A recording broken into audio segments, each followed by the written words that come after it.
Hey Mike, how many Bigfoots do you think are in Santa Cruz County? Well, to tell you the truth, I've never really sat down and did a census.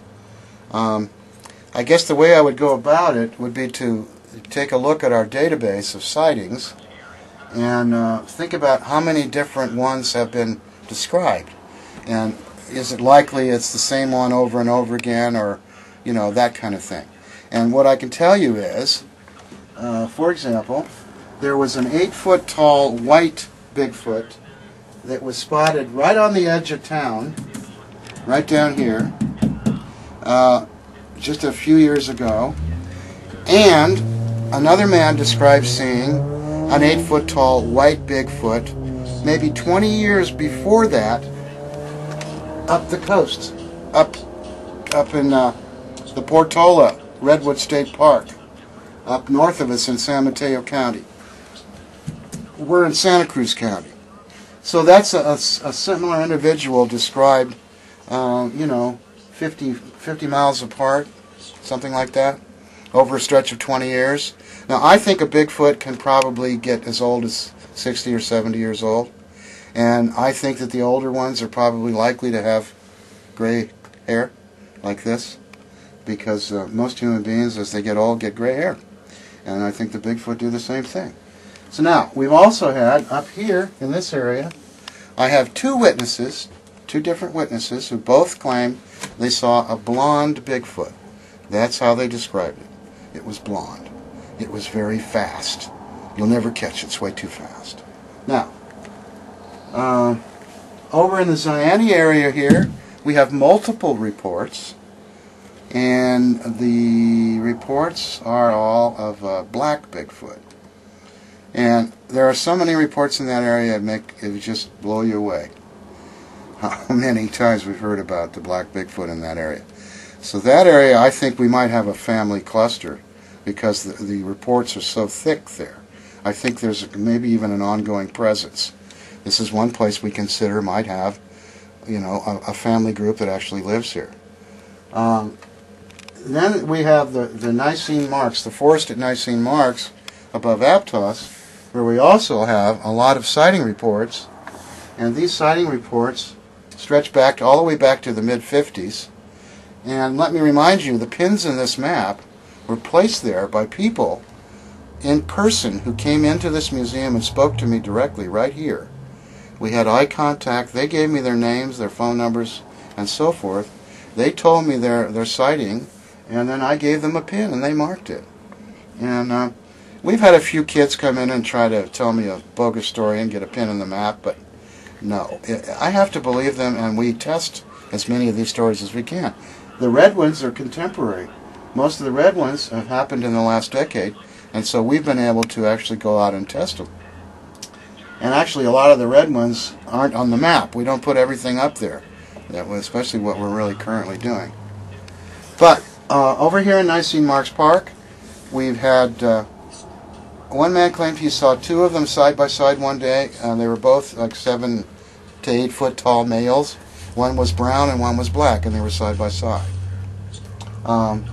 In the same area, on another occasion, two men came up. They went off trail. They were looking for a narrow gauge railroad in the park, and they spotted a female, a brown female, and a black juvenile. It was obviously much shorter than the female, and she was only about 6 foot something, to the best of their guess. So then there's a man who claimed he saw a Bigfoot right on the edge of town in an area called Pogo Nip that he described as being blonde again. And he described her as being quite tall, too. 9 feet, he said, and a female. So, what's that? That's 1, 2, 3, 4, 5, 6, 7, 8, 9. So we've got 10 to 12 sighting reports where they actually describe the color and what have you, and the size of it in this area, stretching back 50 to the 50s, clear up to the present day. Now, if I were to guess how many Bigfoot there are in here in this area, in the first place, I can't say for sure that they're resident year-round. I think that these creatures, by nature, are nomadic and they keep moving, they would have to have an awfully special secret place to stay there all the time. I would say it would have to be underground if it was that secret. And they would have to have a blocked and secret entrance, something on that order. Because otherwise, around here, there's enough hikers and campers and things that, except in the deepest parts of no man's land, they're going to be, possibly seen. So they're going to have to keep on the move for the most part. And they do return to the same spots. So we know that when certain fruits become ripe, they're going to show up in that part of the county at that time of year. And you'll have an increase in reports where the greatest conglomeration of fruit is. So if you've got to stretch your apple orchard side by side, that's the place to go when those are in season. We have a series of sightings in this area, and over right in here, there's avocados, an abundance of avocados. Now that's a very rich food supply, and that to me would be an example of why they're staying in that area. So when people get up and talk about their expertise on Bigfoot and what's the answers to these kinds of questions, what we're all doing, of course, is just making a wild guess based on logic. We take the data that we've received. We have to take that data and then weigh it. Is this somebody's made-up story? Is this somebody's imagined story? Or is this one of those real stories? You have to sort through that. And so every story that you look at, you have to allow a certain amount of skepticism. So it's a lot of conjecture and wild guesses based on a preponderance of reports by people who've had experiences. And the sad thing is, of course, some of those reports are probably going to turn out to be fibs, and some are going to be the truth to the best of their ability. That's just the way it is. So the best we can do is make educated guesses. So I think that there could easily be a family or two, or maybe in a few isolated single Bigfoot going through this area on a regular basis.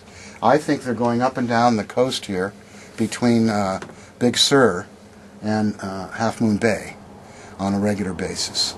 And you see the climate here is such that they could live here year-round. They don't have to come down off the mountains. The mountains around here aren't much over 2,400 feet, and so they very seldom get snow. And it gets down to 20 degrees here, but a Bigfoot's got a natural hair covering and ability to find a shelter, so they can survive here year-round if they chose to. So we might have a few dozen in Santa Cruz County on a given day, but it's a wild guess.